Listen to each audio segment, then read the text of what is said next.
Dental implants are the best and most popular option for restoring teeth because they look, feel, and function just like natural healthy teeth. A dental implant is made up of 3 parts: the implant, the abutment, and the crown.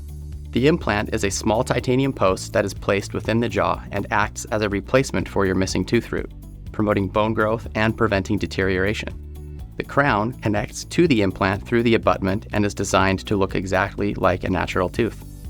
Once all 3 parts have been placed, you will regain functionality in your teeth and confidence in your smile. If properly cared for, dental implants can last a lifetime. A dental implant can be used to replace a single tooth, multiple missing teeth, or an entire dental arch. During your initial consultation, we will discuss your restoration goals and develop a customized treatment plan.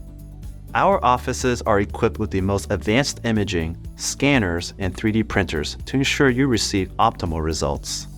At Canyon Oral and Facial Surgery, we want you to feel at ease knowing that our team will provide you with the highest level of service and treatment throughout your restoration experience.